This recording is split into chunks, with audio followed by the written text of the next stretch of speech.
Bueno, buenos días, muchas gracias por la presentación.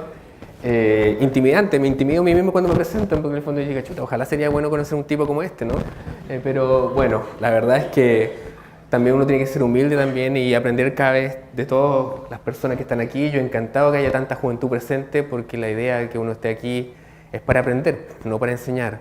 Yo creo que uno lo que tiene que hacer como persona, ¿no es cierto?, como gente que ha estudiado muchos años, es tratar de inspirar a la gente más que en el fondo tratar de enseñar. Así que yo creo que una de las cosas que más me reconforta, ¿no es cierto?, de estar aquí es sobre todo a verlos a ustedes tan jóvenes, ¿no es cierto?, interesados por estas cosas, e invitarlos también a seguir la senda del estudio. Pues, si uno quiere cambiar el mundo en que vive, lamentablemente uno tiene que dar algunos primeros pasos, y esos primeros pasos tienen que ver con lo que a usted a veces mucho les da un poquito de un buen chileno lata, ¿no es cierto?, de levantarse temprano al colegio, porque la verdad es que da lata. El secreto que les voy a contar ahora es que ustedes van a pasar por el colegio 2 veces. Primero cuando estén aquí ahora, ¿no es cierto?, y segundo después con sus hijos.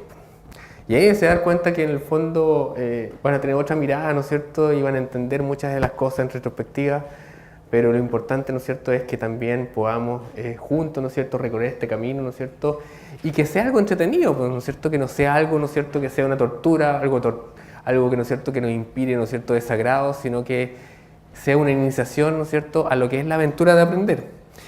Yo tengo 2 micrófonos y me siento como un señor de ISIS, así que no sé si voy a explotar en algún momento, pero así que si se acoplan, por favor, las disculpas del caso.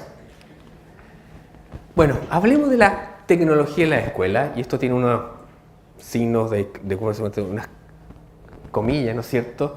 Y vamos a ver este racionamiento de por qué tenemos estas comillas, ¿no es cierto?, en estas cosas. Bueno, hagamos un poco de historia moderna. No hay tiempo para llegar a la época de las pirámides, así que vamos a hacerlo, ¿no es cierto?, a partir del siglo XVIII y del siglo XIX en adelante, y tratemos de hacer una especie de retrospectiva de lo que significó la introducción de la tecnología en la escuela. La introducción de la tecnología en la escuela partió primero con las películas, ¿no es cierto? Se empezaron a generar las películas comerciales, muchas que eran mudas, ¿no es cierto? Después se pasó al color.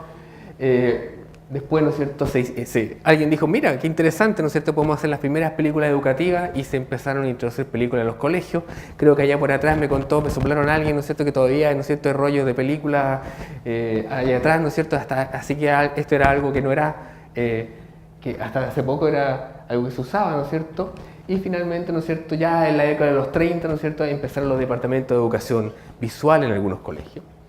Paralelamente, ¿no es cierto?, surge la radio, ¿no es cierto?, como invención en 1920, donde se empiezan a hacer las primeras licencias de estaciones educativas para radio educativa. ¿Y por qué esto? Bueno, porque el mundo entra en guerra, ¿no es cierto?, y muchos de los países tienen la brillante idea de mandar a todos sus profesores al frente, ¿no es cierto?, y se dan cuenta que no tienen profesores para enseñarles dentro de la escuela, ¿no es cierto?, y por lo tanto tienen que surgir ciertas alternativas tecnológicas, ¿no es cierto?, que nos permitan de alguna forma suplir esa falta, ¿no es cierto?, de gente en la escuela. Entonces empiezan los primeros programas educativos radiales, ¿no es cierto?, se genera, ¿no es cierto?, una radiodifusión educativa nacional, esto pensando principalmente en Estados Unidos, ¿no es cierto?, en Europa, para ya finalizado, ¿no es cierto?, la Segunda Guerra Mundial, ¿no es cierto?, hay un uso extendido de la radio. Y al mismo tiempo que surge esta tecnología de la radio, ¿no es cierto?, empieza la televisión, ¿no es cierto?, también surge como apoyo, ¿no es cierto?, a la escasez de maestros, porque bueno, ya nos aprendimos la lección con la Primera Guerra, tenemos que hacer una Segunda Guerra, y por lo tanto, bueno, también, ¿no es cierto?, mandamos nuevamente a los maestros al frente, ¿no es cierto? Y por lo tanto, ¿no es cierto?, se utiliza la televisión, ¿no es cierto?, como apoyo a la escasez de maestros, ¿no es cierto? Se empieza a usar la televisión de uso instruccional. En Chile esto llega un poco más tarde, no sé si se acuerdan ustedes del Teleduc, ¿no es cierto?, donde todas las mañanas se levantaban temprano, ¿no es cierto? Bueno, la televisión en ese aspecto jugó un rol fundamental, ¿no es cierto? Aquí los jóvenes no van a entender muchas de esas cosas, pero aquí los más viejos, ¿no es cierto?, vamos a hacer unas bastante recogidas de carnet, ¿no es cierto?, con muchas cosas de las que van a ver aquí, ¿no es cierto? A mediados de los 60, ¿no es cierto?, se utiliza la televisión como herramienta de aprendizaje, pero declina, ¿no es cierto? En los 70, ¿no es cierto?, surge nuevamente un ímpetu de esto, ¿no es cierto?, surgen programas educativos como Plaza Sésamo, ¿no es cierto?, como cosas que son más recientes, que alguno de los jóvenes conoce Plaza Sésamo, ¿no? Ah, menos mal, ¿ah? Y ya en los 70, ¿no es cierto? A principios de los 80 empieza el tema del uso de las computadoras. O sea, empiezan estos computadores que, ¿no es cierto?, que antes se metían en piezas tan grandes como esta, ¿no es cierto?, empiezan a miniaturizarse, ¿no es cierto?, y son capaces de utilizarse, ¿no es cierto?, ya más extendidamente, ¿no es cierto?, en la universidad, en primer lugar, donde empieza, ¿no es cierto?, la televisión como las TIC a enseñarse como asignatura, ¿no es cierto?, parte de los primeros computadores en la escuela, aparece el logo, la tortuguita. ¿Quién jugó con la tortuguita? Ese es de los míos. Empiezan los procesadores y planillas de cálculo, ¿no es cierto?, a utilizarse dentro de la escuela, lamentablemente siempre como asignatura, ¿no es cierto?, es como una cosa externa, ¿no es cierto?, que no va dentro, ¿no es cierto?, de la escuela por sí misma, ¿no es cierto?, pero parte, ¿no es cierto?, ya en los 90, ¿no es cierto?, de la explosión de esto en Chile con el venimiento del proyecto Enlace, que Enlace, quiero decir que fue pionero en su momento. ¿Por qué? Porque en los 90 no existía todavía la forma de conectarse a la internet, todavía se habían recién inventado los browsers que estaban en forma experimental, ¿no es cierto? El Netscape, que era el Mosaic, que era uno de los primeros browsers que se inventaron, pero Enlace inventa una forma de navegar esta plaza, este concepto que se adelanta, ¿no es cierto?, a su época, ¿no es cierto?, que es un poco obsoleto, ¿no es cierto?, cuando aparecen estos navegadores, pero fue especialmente innovador porque tenía la ambición de conectar a la escuela. Yo vi personalmente, ¿no es cierto?, ahí los modems, ¿no es cierto?, con los cuales llegaban, ¿no es cierto?, los cables de cada una de la escuela, pero además tenía un esquema de navegación que era bastante intuitivo y novedoso, pensado en los niños. Y esa cosa, Chile fue pionero, ¿no es cierto? Empieza, ¿no es cierto?, a desarrollarse el software educativo, el internet, ahora los PC, ¿no es cierto?, aparecen masivamente, ¿no es cierto?, empiezan a verse los proyectores en la sala de clase, que antes eran cosas más grandes como eso, un proyector uno tenía que llevarlo en una maleta a la sala de clase, ¿no es cierto?, ahora son unas cosas que son bastante livianas. La tecnología ha ido avanzando. Ya, ¿no es cierto?, pasado, ya empezando el siglo XXI, ¿no es cierto?, empezamos a ser invadidos de tecnología de laptop, de estas pizarras interactivas, de estos computadores, ¿no es cierto?, baratos, ¿no es cierto?, para el aprendizaje, netbook, tableta, smartphone, que es lo que vemos, ¿no es cierto?, actualmente y todos los días. Ahora, cuando hablamos de tecnología, entre comillas, pensamos en máquinas de un cierto tipo, ¿no es cierto?, y algunas de las que están aquí, ¿no es cierto? Aquí viene, ¿no es cierto?, la parte chocante, ¿no es cierto?, para que somos más viejos, ¿no es cierto? Aquí están las películas, los mimeógrafos, ¿se acuerdan los mimeógrafos? ¿No es cierto? La radio, los proyectores de diapositiva, para los más jóvenes las diapositivas antes eran esto, ¿eh? Eran estas fichas, ¿no es cierto?, de negativo que se pasaban, ¿no es cierto?, de ahí viene el nombre de las diapositivas de las presentaciones de PowerPoint, ¿no es cierto? Las máquinas de escribir, yo creo que ninguna aquí, los chicos aquí ha visto una máquina de escribir. ¿Sí? ¿Ustedes no son una máquina de escribir? En serio, fósiles. Televisores, ¿no es cierto?, VHS, ¿no es cierto?, uno antes lo ponían, ¿no es cierto?, lo sentaban, ¿no es cierto?, frente a una tele y le ponían, ¿no es cierto?, el cassette educativo, el VHS educativo, ¿no es cierto?, los retroproyectores, ¿no es cierto?, donde uno escribía, ¿no es cierto?, las fotocopiadoras y los faxes, que antes era como la gran tecnología, los faxes, y ahora es una cosa que, ¿quién no usa un fax ahora?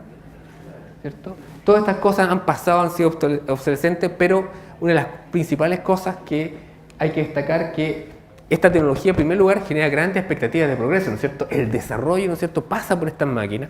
Y en segundo lugar, todas estas tecnologías no fueron concebidas por la educación. No fueron inventadas especialmente para ser utilizadas en la educación, sino que vienen de otro ámbito, especialmente, ¿no es cierto?, del ámbito empresarial, ¿no es cierto?, y se utilizan, ¿no es cierto?, en la educación. Y eso significa, ¿no es cierto?, que en estas apariciones de tecnología hay como grandes oleadas, ¿no es cierto?, donde primero era la oleada, ¿no es cierto?, de las películas, después era la oleada, ¿no es cierto?, de la radio, después la oleada de la televisión y ahora, ¿no es cierto?, la oleada de la tecnología, de las TIC, ¿no es cierto?, de la tecnología de información y comunicaciones.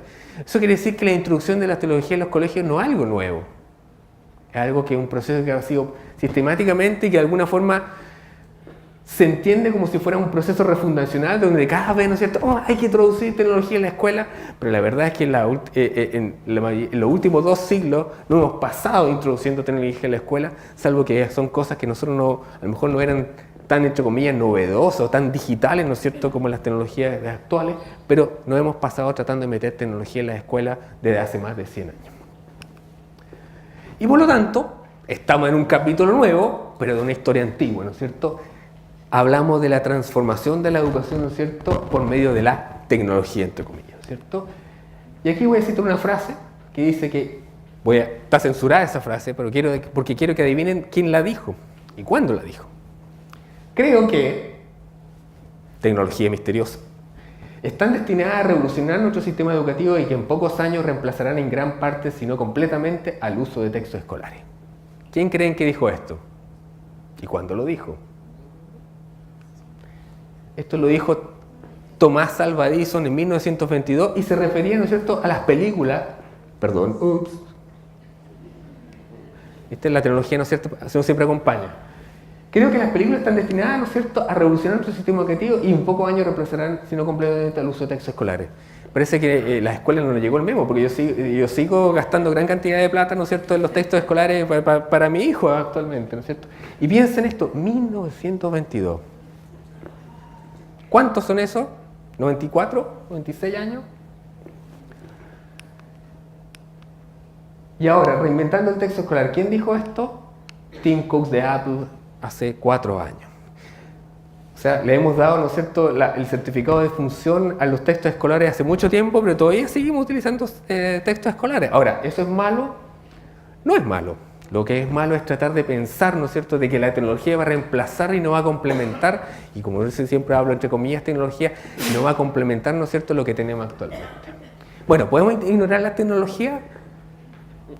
Es algo que parece imposible, ¿no es cierto? No podemos meter la cabeza, ¿no es cierto?, en la arena como este señor que está aquí, y por lo tanto, de alguna forma, tenemos que entender o tratar de justificar, no tratar de justificar, sino en el fondo darle una real connotación a lo que significa tener tecnología, ¿no es cierto?, en la sala de clase.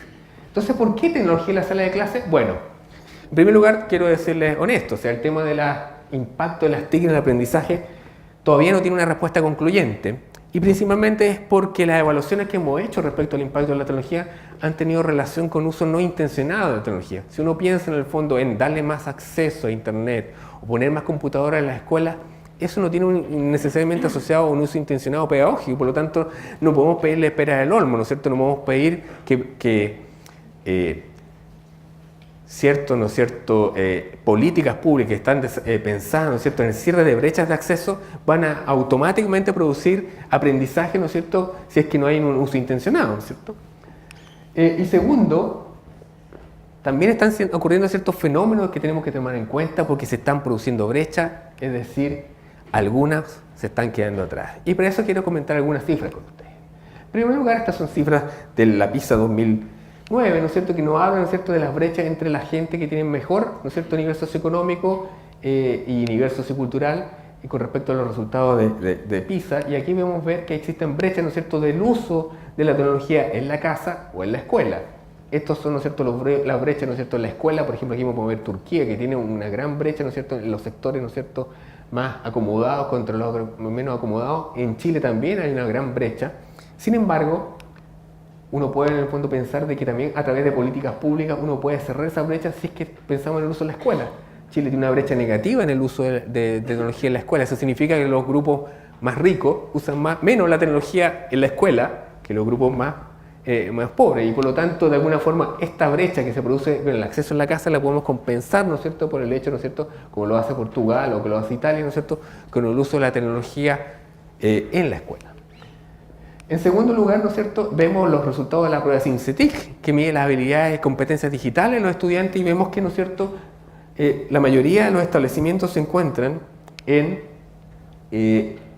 estadios iniciales de uso de tecnología, ¿no es cierto? Si bien uno podría pensar que los particulares pagados, ¿no es cierto?, podrían estar más avanzados, nos damos cuenta que la mayoría está en estado intermedio, ¿no es cierto? Y si vemos, ¿no es cierto?, cómo esto cambia entre el 2011 y el 2013, vemos que no hay mucho avance, ¿no es cierto? Sigue siendo, ¿no es cierto?, una gran cantidad de alumnos ¿no es cierto?, en los desarrollos iniciales, ¿no es cierto?, y en el sector, ¿no es cierto?, que uno podría pensar que es más adinerado, ¿no es cierto?, que tiene más acceso, no es particularmente mejor, incluso ampliado. Fíjense que aquí hay un 9,9% contra un 18,2% el 2011 en relación, ¿no es cierto?, a las competencias avanzadas de uso de tecnología. Y por lo tanto, esa situación hace que exista una brecha de acceso por un lado y por una brecha de cómo usar la tecnología efectivamente, porque no tiene que ver no solamente con el acceso, sino cómo yo uso la tecnología y cómo soy capaz de, ¿no es cierto?, de generar ciertas competencias en relación al uso de la tecnología. Si vemos los resultados de la prueba PISA en 2006 en ciencia, les puedo mostrar que existe una brecha, ¿no es cierto?, que entre la gente que tiene un cierto capital de base y la gente que no tiene capital de base, que es lo que está en azul, y podemos ver que si aquí en el fondo el cambio en los niveles de competencia, ¿no es cierto? Este es un cambio, ¿no es cierto?, a mayor logro, ¿no es cierto?, el resultado de las pruebas de PISA 2006, y vemos que en este caso la gente con un capital de base, ¿no es cierto?, logra aprovechar las tecnologías, ¿no es cierto?, para aumentar esas competencias, pero las tecnologías tienen un efecto negativo, ¿no es cierto?, en aquellas personas que no tienen ese capital base. Por lo tanto, no es solamente un tema de acceso, sino un tema de competencia, de cómo esas personas, ¿no es cierto?, que no tienen ese capital de base, incluso las tecnologías pueden generar un efecto negativo. Por otro lado están los cambios en la fuerza laboral, ¿no es cierto? En los 60, ¿no es cierto?, teníamos en promedio, ¿no es cierto?, teníamos unas ciertas competencias, ¿no es cierto?, que eran necesarias utilizar, ¿no es cierto?, que tenían que ver con competencias más bien de tipo manual, ¿no es cierto?, rutinarias, ¿no es cierto?, con poca, ¿no es cierto?, competencia analítica, y esa frecuencia, ¿no es cierto?, de uso en la competencia en la vida diaria ha ido disminuyendo con el tiempo. Eso significa, ¿no es cierto?, de que en la medida que avanza el tiempo, cada vez necesitamos realizar labores que son más analíticas y sobre todo analíticas que no son rutinarias, ¿vale? Es decir, que en el momento ocurre un problema, algo que tenemos que resolver y no algo que sea sistemáticamente que ocurre y por lo tanto tenemos que echar a mano todos nuestros conocimientos, nuestra competencia para resolverla. Eso cada vez ocurre más en el tiempo y por lo tanto aquellas cosas que en este caso que eran más fáciles de enseñar a través de elementos digitales, ¿no es cierto?, cada vez son de uso más infrecuente. O sea, no solo basta enseñar conocimiento, ¿no es cierto?, que lo pueden encontrar en cualquier parte, que lo podemos digitalizar de cualquier forma, ¿no es cierto?, sino que también tenemos que buscar formas de enseñar otro tipo de competencias más avanzadas que no son tan fáciles de enseñar ni con tecnología o con tecnología. Tenemos el tema de que ahora hay una alfabetización digital distinta en este caso, una alfabetización que no corresponde, no significa necesariamente saber utilizar la tecnología, sino tiene que ver cómo saber utilizar la tecnología para buscar información, para generar otro tipo de aprendizaje, ¿no es cierto? Y lo que se conoce como la alfabetización digital 2.0 ahora tiene que ver con la variedad de prácticas y recursos culturales aplicadas a herramientas digitales que permiten elaborar, compartir contenido de diferentes modos, formatos, crear, colaborar y comunicar efectivamente. Y esto entendiéndolo como cuando las tecnologías digitales pueden ser mejor usadas para apoyar estos procesos. O sea, ahora lo que hacemos nosotros es generar documentos, generar videos, generar una serie de elementos que nos permiten comunicarnos, expresar ideas, ¿no es cierto? Y eso no tiene que necesariamente saber con navegar en internet, comprender el computador, son competencias de un nivel más avanzado. Y por lo tanto, no basta, ¿no es cierto?, solamente habilitar el acceso para que esas competencias se aprendan de modo automático. Y por lo tanto, esta alfabetización digital no es un sinónimo de, ¿no es cierto?, las habilidades TIC funcionales, ¿cierto? Como les decía, no simplemente un saber usar. Se habla, ¿no es cierto?, de los nativos digitales versus los inmigrantes digitales. Y la verdad es que los profesores y padres no deben creer, ¿no es cierto?, que por ser adultos y no nacer en una cierta fecha, ¿no es cierto?, son menos competentes para mediar el desarrollo de la alfabetización digital. A los profesores, ¿no es cierto?, nos necesitamos más que antes. ¿Por qué? Porque el acceso a la tecnología significa una serie de también, por decirlo así, de peligros que necesitamos mediar y que los niños, ¿no es cierto?, que nuestros jóvenes de alguna forma también se aventuren, ¿no es cierto?, acompañados y guiados, ¿no es cierto?, lo que significa el uso de estos medios digitales, ¿no es cierto?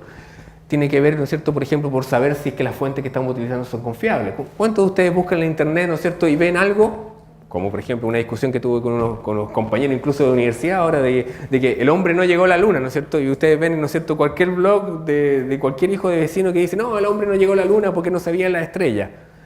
¿Cómo confiamos o no confiamos, ¿no es cierto?, en esta información? Tenemos que ver que nuestras fuentes, ¿no es cierto?, donde buscamos la información sean confiables y por lo tanto no es solamente de llegar y buscar, no es solamente de meterse ¿no es cierto?, en Google o en otro buscador, ¿no es cierto?, y encontrar la información. Eso es trivial.